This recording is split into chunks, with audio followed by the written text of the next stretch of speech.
কাঠের জালে রান্না করতে ভালো লাগে। জল গরম হয়ে গেল কিন্তু আবার ফুটে গেছে। ভিউটা কেমন লাগছে আমি পারি দেখেছো, তাও কোনো যে বৌমা হবে না একদম তার একদম সোনায় সোহাগা। আজকে প্রথমবার ভাত রান্না হতে চলেছে কাঠের উনুনে। আগের দিন কাঠের উনুন তো বউনি হয়ে গেছে, মানে কাঠের উনুনে কেক রান্না হয়েছে, কিন্তু ভাত রান্না প্রথমবার হচ্ছে এই উনুনে। আর আগের বছর সেই কাঠের জালে রান্না হয়েছিল, আবার এবছরের শীতকালে প্রথম হচ্ছে। তো ভীষণ এক্সাইটেড, কিন্তু এখন কাঠ নেই, কাঠ জোগাড় করতে হবে। আমি হাঁড়িটা অলরেডি বসিয়ে দিয়েছি ওখানে, এই একটা বড় বাঁশ নিয়ে এসেছি, এটাকে দিয়েই রান্না হবে। আরও কাঠ লাগবে। তো একটা জিনিস আমি তোমাদের বলতে চাই, দেখো হাঁড়িটা এখন কত সুন্দর পরিষ্কার পুরো রয়েছে। তো দেখো এরকম অবস্থা হয়ে যাবে, দেখো কড়াটার অবস্থা কি হয়েছে দেখো, একদম কিন্তু পরিষ্কার করা। এই কালকে বসিয়ে পুরো এরকম কালি হয়ে গেছে, তো হাঁড়িটাও এরকম কালি হয়ে যাবে। প্রথমে ভেবেছিলাম আজকে করবো না কাঠের জালে, তা ভাবলাম না, জল ঘাটার কাজগুলো করবো না, যেমন বাসন পড়ে রয়েছে অনেকগুলো মাজবো না, মা এসে করবে, কারণ এখনো শরীরটা ঠিকঠাক হয়নি, জল ঘাটলে আবার শরীরটা খারাপ হতে পারে। ভাবলাম ভাতটাই আস্তে আস্তে বসে বসে করি, ও আবার চান করতে হবে, জল চলে যায়। দেখতে পাচ্ছ সরু সরু কাঠ রয়েছে, এগুলো তো তোমরা দেখেছিলে, আমি সব জড়ো করেছিলাম ওই বাইরে থেকে নিয়ে। তো এইগুলো এখান থেকে নিয়ে যাব আর ভেঙে ভেঙে রান্না হবে। চলো তো চলো রান্নাটা শুরু করা যাক। জানি না তোমরা কেমন কি বুঝতে পারছো, আমার ফোনের স্ট্যান্ডটা সেই মাসির বাড়িতে ফেলে এসেছি, সেই জন্য খুব অসুবিধা হচ্ছে। যাই হোক লম্প তো ধরিয়ে দিলাম, এই বাঁশটাকে দেবো হচ্ছে একদম তলাটা দিয়ে। ব্লগটা কেমন লাগছে অবশ্যই জানিও, আর এরকম ব্লগ তোমরা দেখতে পছন্দ করছো কিনা সেটাও জানিও। কিন্তু যদি কোনো সময় সুযোগ থাকে, বাড়িতে কাঠকুটো থাকে, কাঠের জালে, মাটির হাঁড়িতে বা কাঠের জালে যে কোনো তরকারি করবে, ভাতের টেস্টটা তো একরকমই হয়, তরকারি কোনো সময় করবে দেখবে আলাদা রকমের টেস্ট হবে, ভীষণ সুন্দর টেস্ট হয় কাঠের জালে, কারণ কাঠের একটা ধোঁয়ার গন্ধ থাকে, তো জন্য কাঠের জালে একটা আলাদা টেস্ট হয়। এখন কাঠের জালে রান্নার চল তো উঠেই গেছেই, কিন্তু বাড়িতে যদি গাছপালা থাকে, এখন শীতকাল চলছে, কাঠ জোগাড় করে ফেলো, ছোট্টখাট্ট একটা উনুন বানিয়ে ফেলো আর মাংস রান্না করে ফেলো। দেখো ইয়েস, জ্বলে গেছে, সরু সরু কাঠ তো একদম ধরে গেছে। তো এইবার এরমভাবে জ্বলতে থাকলে বেশিক্ষণ সময় লাগবে না, গ্যাসের থেকে তাড়াতাড়ি হয়ে যাবে। দেখো বাঁশটাকে আমরা এখান দিয়ে দিয়েছি, তো এই অনেকটা মোটা এই বাঁশটা, সেই জন্য ইটটা ওরকমই হয়েছে। কি বলতো, হাওয়া দিচ্ছে ভালোই, দেখো হাওয়া দিচ্ছে ভালো, সেই জন্যই অসুবিধা, হাওয়াতে নিভে যাওয়ার ভয় থাকে। আর আসছি কিছুক্ষণ বাদে স্নান সেরে, আবার চলে আসলাম স্নান সেরে, ঘরের কিছু কাজ সেরে, একটুখানি বাসনগুলো কয়েকটা মেজে নিলাম, যাতে মায়ের কষ্ট না হয়, মা আবার স্কুল থেকে আসবে আবার মাজবে ওগুলো। তো যাই হোক ভাত মোটামুটি হয়ে এসছে, জোরদার জ্বলছে। তো এইবার ফ্যানটা মনে হচ্ছে পড়বে, এরকম ভাবে ফ্যান পড়লে কিন্তু দেখতে হেভি লাগে, অনেক জোরদার জ্বলছে। এই বাঁশটা এবার জোরে জ্বলছে বলে মানে কোনো কাঠকুটো বেশি লাগছে না, এই যে কাঠকুটো ভেঙে রেখেছি ওই যাই, এই ফ্যান পড়েছে। হ্যাঁ জানি জানি, উনুনে দেখতেই ভালো লাগে, গ্যাসে যদি একবার ফ্যান পড়ে সেই ঝিক বাইরে নিয়ে যাও, গ্যাসের টেবিল পরিষ্কার করো, গ্যাসের সব কিছু ধোও, জানি মা করে তো, দেখি তো, আর গজগজ গজগজ করে। মা আবার চলে এসছে, ভাতটা নামালাম আর মাও চলে এসছে। বুঝছো, হাঁপিয়ে গেছো? আচ্ছা, কেকটা যে নিয়ে গেলে কেমন? সবাই ভালো বলেছে, তুই ভালো বলবি না খালি, হ্যাঁ বাবা ভালো বলবে না খালি, সবাই ভালো হয়েছে বলেছে। তাই আসো দেখি, এদিকে আসো, ডাইরেক্ট ডাইরেক্ট আসো। বাবা এরকম ভাবে হাঁটবো না, তখন পড়ে গেছিলাম, বাসন কোসন পড়ে গেছিল। আও আও, আবার কালিকুলি মাঝামুঝি বিরক্ত। বাবা তো করা হলো কি করতে উনুনটা, এই মা তুমি আসলে আর ভাতটাও হলো। ঠিক আছে, গরম জল বসিয়ে দেবো, ঠিক আছে, ঠিক আছে, থ্যাংক ইউ। তো আসো, হ্যাঁ গরম জলটা তাহলে দাও, বসিয়ে দিই।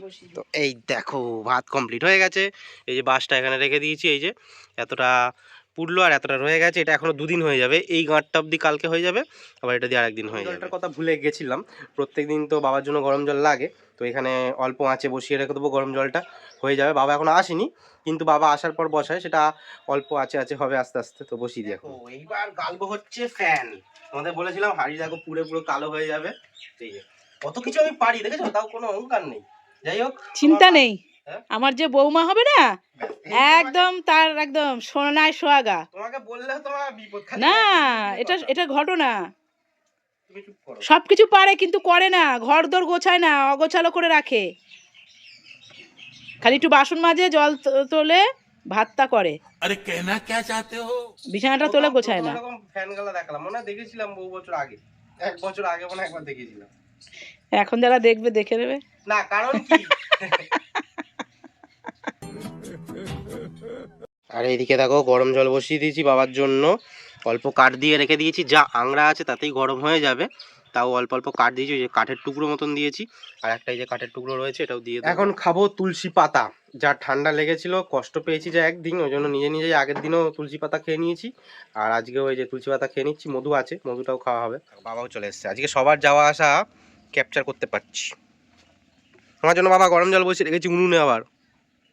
হুম, এক্ষুনি করবে তো, জোরে জালটা দিই তাহলে। হ্যাঁ, মানে এগুলো করে, হ্যাঁ ওই তো মালপত্র তুলে দেয়। তোমাদের এর আগের ব্লগে মায়ের চাটনি করা দেখিয়েছিলাম, এক কড়া চাটনি করেছিল। তো দেখো এই যখন চাটনি ঢেলে রাখলো, তো এতটা চাটনি কতদিন ধরে খাবে? হয়ে যাবে, মাসিরা আসলে একদিনে উঠে সবই মাসিরা আসলেই খালি এ করবে। হ্যাঁ, মাসিরা আসলে সবকিছু মাসিরা, আর কেউ খাবে না, শুধু মাসিরাই খাবে। মাসি কি হাগুড়ে নাকি?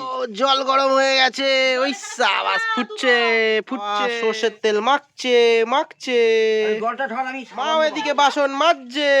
কি আমরা সবসময় ব্যস্ত তিনজন। বাবা ওই সাবানে ফুটে গেছে। দেখো জল গরম হয়ে গেল, কিন্তু আবার কড়া কেন বসানো হলো? যেহেতু আজকে রান্না শুরু হয়েছে, মায়ের পোষাচ্ছে আর না, মা সবকিছু এবার করবে উনুনের মধ্যে। ভাবো, আরে কড়াটায় কালকে কেক বানিয়েছি না, কালো হয়ে আছে, কে মাজবে রোজ রোজ? এই জন্য আজ ঝালটা করে নি। তো বাবা কি করবে? মাছের ঝাল। ওই দেখো বাজে 3টে, মা এখন মাছের ঝাল করবে, তারপর আমরা খাবো। তো কি হয়েছে, কতক্ষণ? দেখো সব রেডি, দেখো। দেখি সাবাস, দেখো ঝটাঝট দেখো তেল দিয়ে দিয়েছে, সব মশলা করা আছে, দেখো সব দিয়ে দিয়েছি, কালো জিরে থেকে নুন। এ বাবা ওর মধ্যে নুন, ও বাবা এই দেখো মাছ রেডি করা। এটা কিন্তু তাড়াতাড়ি হবে কিন্তু গ্যাসের থেকে জোরে। দেখো ওই দেখো তেল গরম হয়ে গেল, দেখছো? আর আঁচটাও যা দিয়েছি না একদম। হ্যাঁ এই সাবাস। হ্যাঁ তুমি চান করবে, তোমায় দেখাবো না, ভাগো। হ্যাঁ, ইস্ট বেঙ্গল কোনো নিয়ে আসবে না, মোহনবাগান। পিকনিক করিনি, এইবারে পিকনিক মনে হচ্ছে আমাদের। হ্যাঁ, এইবার পিকনিক মনে হচ্ছে। কোনটা যাবে? তো এবার বলো ভিউটা কেমন লাগছে? হেব্বি সুন্দর লাগছে। দেখো আগেকার দিনের মুহূর্তে আমরা চলে এসেছি। হ্যাঁ, উনুনে রান্না হচ্ছে কেমন। হ্যাঁ, এবার আবার ভাবছি একটা মাটির হাঁড়ি কিনে নিয়ে আসবো। হ্যাঁ, মাংস একদিন করতে হবে, মটন কিনে নিয়ে এসে মটন করতে হবে। মটন ভাত করবো না, মটন খাবো একদিন। হ্যাঁ, মটনটা হেভি টেস্ট হয়েছিল আগের বছর, হান্ডি মটনটা। উফ, হ্যাঁ চিকেনটা না, মটনটা ভালো লেগেছিল বেশি। চিকেনটা, হ্যাঁ চিকেনও তো চাপা দিয়েই করা হয়েছিল, কিন্তু মটনটা হেভি সুন্দর হয়েছিল। মাছ ভাজা প্রায় হয়েই গেল, আর ঝাল করবে তো বেশি সময় লাগবে না। মাছ আমি বেলায় কিনে নিয়ে আসলাম, আমি ধুয়ে রেখেছিলাম, মাছে ঝাল করে নিচ্ছে। তোমার হাত যেন না পুড়ে যায় কিন্তু, ঠিক আছে? অনেক তাপ। আমি বাঁশটা একটু দাঁড়াও, একটু ভেতরে ঢুকিয়ে দিচ্ছি, তেজটা কমে গেছে। উঁচু করে দিতে, তলা দিয়ে একটু ফাঁকা রাখতে, ওটা কাটো ঢুকে যাবে। ওই বাবা আবার, ও বাবা তুমি উনুনটা এখন করে দেবে তো, আবার পরে খেয়ে উঠে আবার উনুনটা ঠিকঠাক হবে।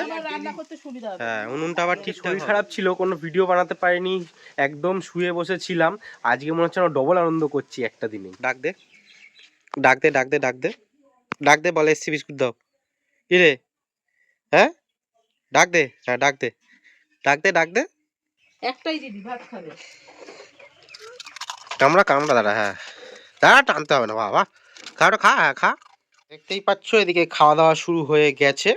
তো মাছটা আমি আগে দেখাই, উনুনে রান্না কেমন হয়েছে দেখি। টেস্ট হয়েছে রে হেভি মাছে। হ্যাঁ, এটা একটা ধোঁয়া গন্ধ হবে না, স্মোকি ফ্লেভার। হ্যাঁ, না স্মোকি ফ্লেভার, একটা আলাদা গন্ধ হবে না, বেশ ভালো লাগবে। চাটনিটা ভালো হয়েছে, দারুণ হয়েছে। হ্যাঁ না সত্যি করে বলো, ভালো হয়েছে। এখন দেবো মাছদের খেতে। তো আজকের জন্য টাটা বলছি, নেক্সট ব্লগে তোমরা জানতে পারবে মা যে কেক বানালো সেটা বাবা খেয়ে কি বললো। তারপরে আবার উনুনটা ঠিক করা হবে, আর একটু কাজ বাকি আছে, সেটা তোমরা দেখতে পাবে, অনেক কিছু দেখতে পাবে। তো আজকের জন্য টাটা বলছি, নেক্সট ব্লগের জন্য অপেক্ষা করো। এই ব্লগটা কেমন লাগলো জানিও। Take care, tata.